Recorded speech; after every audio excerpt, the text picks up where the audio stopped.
Hey everybody, Josh RV Nerd down here at Advantage 1 RV today. And what we've got here is a quad slide Crusader fifth wheel, full outside camp kitchen, big double opposing slide living room. What's interesting though is, like, sitting here, it's a bunkhouse. If you're looking for something that you want to convert to an office, this would be an awesome fit right here.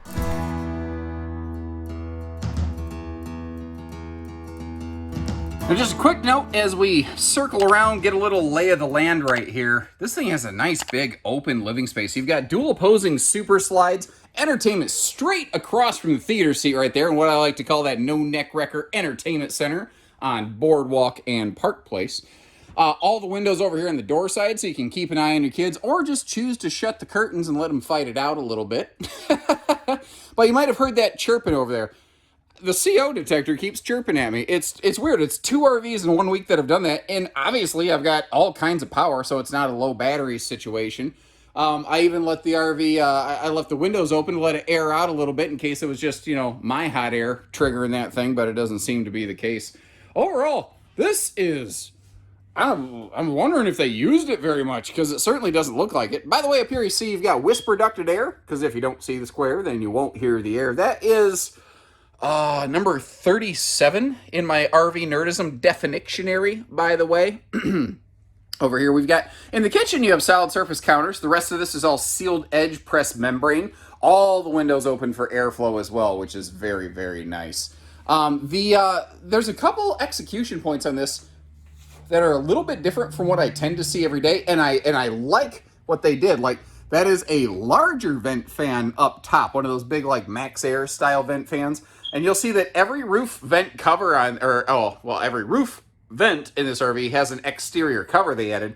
But one of the things that really jumped out at me on this one is the exchange into that rear room back there. Usually it's just a swinging door, and I never like a swinging door in this floor plan because it either opens and blocks the TV, or it closes into the bunk room, and the kids, like, they tend to hit themselves or fight with it basically on the way in, or the kids will leave something behind it and you smash it when you open the door. This is a sliding pocket privacy door. That makes a terrible amount of sense. Something else that makes a terrible amount of sense is in the bedroom and back here for the rear bunk room. The slide out switch is located where you have to be physically present to watch that thing open and close so that it can't, like, crush something if you're not aware of it being there. It's just smart. We got the fireless Tootsie Toaster right down below there, giving us some electric heat.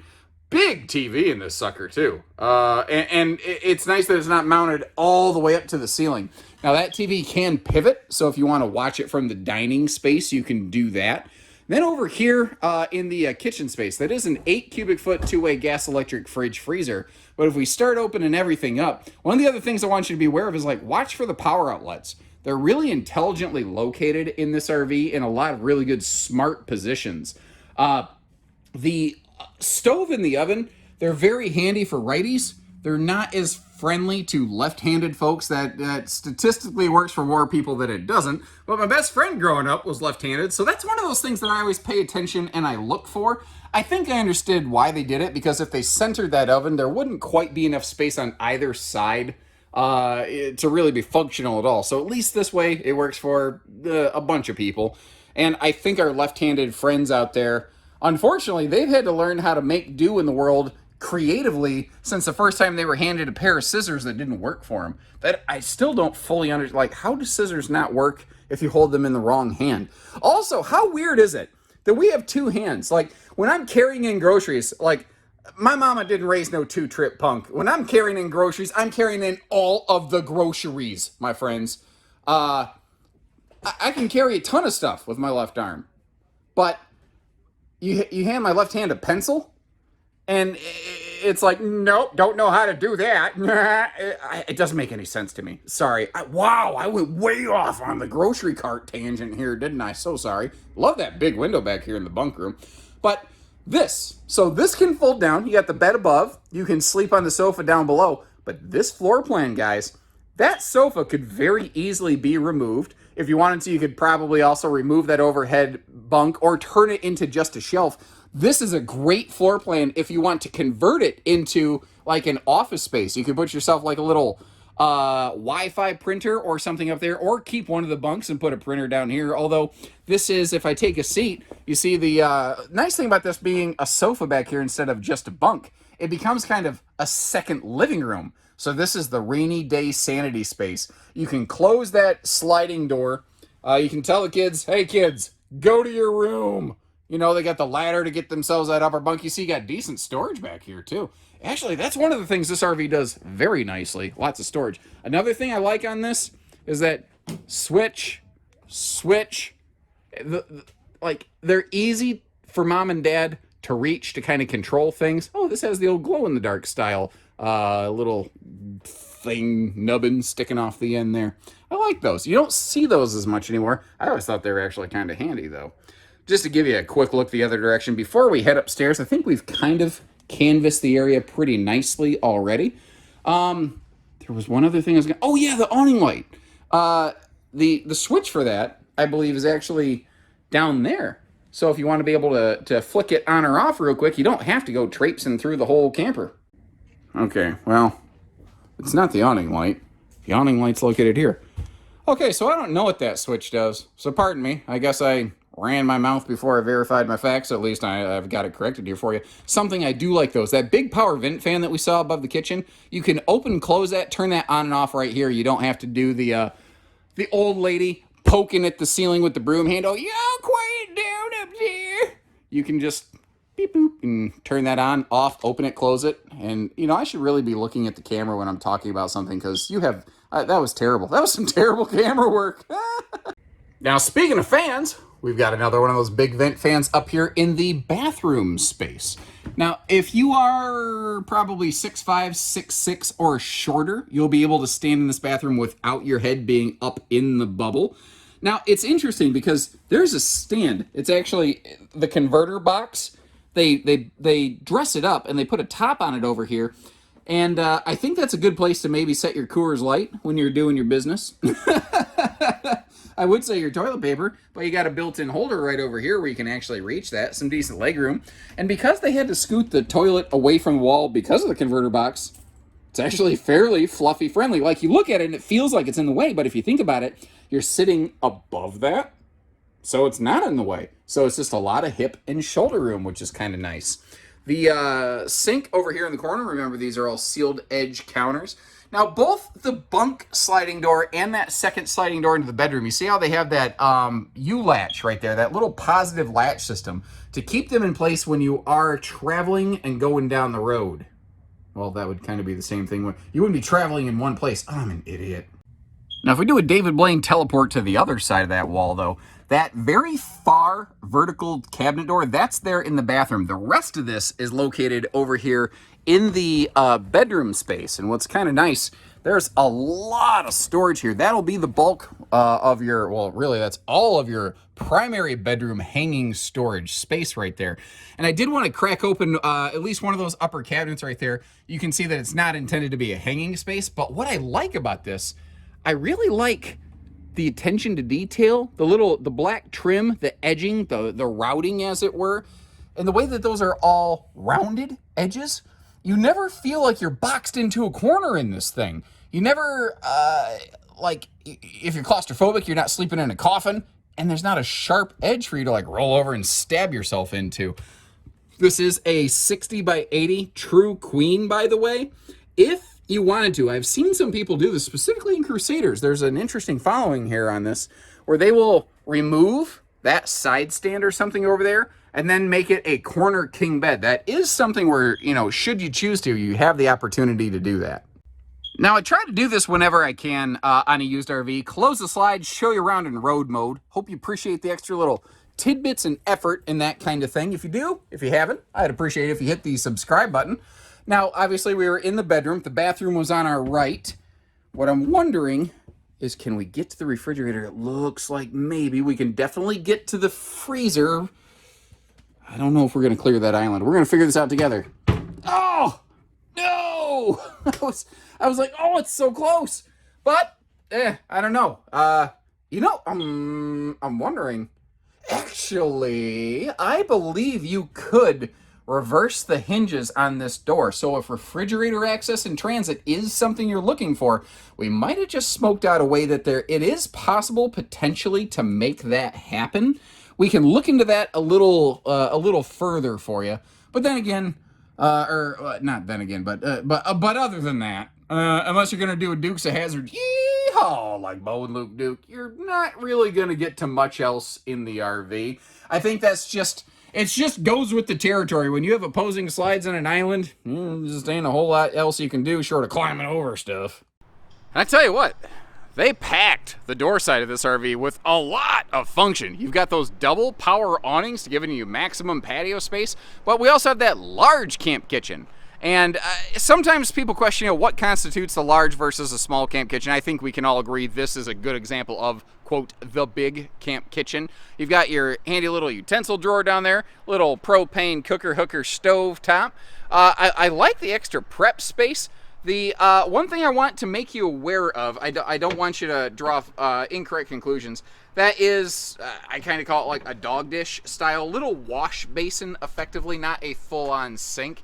But, you got Dad's medicine cabinet out here for the bottled water and the barley pop. Good outside storage. The only thing you got to make sure on, and it kind of is common sense and goes without saying, make sure those doors are closed before you shut the overhead camp kitchen door. But that's another thing. Here, let me actually show you. I'm going to flip the camera around here real quick. This is nice and tall out here. So if I stretch the camera out as much as I can, my hand's touching the ceiling of this. I could maybe jump and bash my forehead into this. I joked about doing that one time on an RV, and I managed to actually do it. And I don't feel like giving myself a concussion today. So do me a favor, take my word on that. Now, spinning you back around here, I didn't do the greatest job of that camera exchange. My apologies. But again, you've got the coverage from that camp kitchen plus the double patios. This is like the entire side of the camper becomes nothing but shaded patio space. Good looking frameless, sleek windows on the sidewalls, although the slide sides do have framed airflow windows, which is nice. You can see it's got the traditional style steps. There are some people who still prefer those. The MORRIDE steps or LCI steps, whichever you prefer. If you do want those, this RV should be capable of being upfit to accommodate those. Not a drop frame, but also not lacking in outside storage space, and you have outside TV hookups there. Double magnet holdbacks for those double slam latches is nice. Up front here, I don't know, I do a bad job of making sure I display the front compartments under the gooseneck areas of RVs. I don't know, for some reason it's just a little bit out of sight and out of mind for me. I haven't seen anywhere where like they tail whipped it, they didn't like smash it into anything. I haven't seen where tree branches raked their way down the side of it or anything like that. As far as I can see, this is very good shape inside. I'm actually very impressed with what I see. This is a little different, not bad, not good, just different. The outside doors over here, they open in kind of like a French door style, but one of the things I like about it is if the door flipped up, it would kind of have to fight with that slide out right there, and you'd constantly be ducking under it. It's really annoying. So instead, it's easier to get in here to our docking center, to our storage. You notice how your poles for your valves are enclosed and protected. You got your protected auto leveling controls right there, because this does have 4-point electric auto leveling. This also does have a pretty solid extended season package. Underbelly's enclosed, forced air heated, all that good stuff. And I don't see, they didn't like take it off-road, and I don't see where the underbelly's all scraped up or nothing stupid like that either. And just to give you a look down the sidewall of this thing, you can see the reflection, literally, of that Montana on the skin. She's been kept away from the sun, cleaned, maintained nicely. Now, something that's very common on fifth wheels today is like rear view camera prep, side view camera prep, and you might notice this RV doesn't have those things. But it is equally capable of being outfitted with those things, because the rear and side view camera systems that are available also have little brackets where they can basically just be mounted and affixed to one of those clearance lights, which is what's going to give them their power anyway. So even if this RV doesn't have a thing that says it's rear camera prepped, every RV is rear or side camera prepped. Only other thing I noticed, you see where there's that little discoloration spot right there? doing some RV CSI, Camp Scene Investigating, which is a show that NBC refuses to pick up. I keep trying to record a pilot, and they're like, stop emailing us, you freak. Which, I mean, that's fair. But, long story short, I think the folks had a little bolt-on bike rack receiver hitch on the back right there, and this being a bunkhouse, that would make sense, a place to keep some bikes with us. Let's hop upstairs. Holy crap, Batman! This is a good-looking roof. Like they had to have stored this inside. There's no sun exposure, like nothing significant on these fixtures. Like these black AC shrouds, and you see the vent fan covers. They put Max Air vent covers over everything. There's no sunning on them. It looks like this is all the original factory sealant. It's at the stage it needs some touch-up beads. It's not leaking, but you don't want to give it 2 more years before you get up here and do anything to it. The only other thing I think I need to note up here is there's a little spot. I don't know if that is, because I'm not a primetime dealer. I know my way around them generally, but there's a couple ultra specifics, like that could be a little spot for satellite prep, but I think it's actually just a little patch where maybe something snagged the roof, like maybe somebody dropped a tool, or like they dropped the hose and it kind of snagged the roof just a bit. So they put a patch over it, sealed it up. Looks fine. I just want to let you know it's there. So leave me a couple comments. Let me know what you think, guys.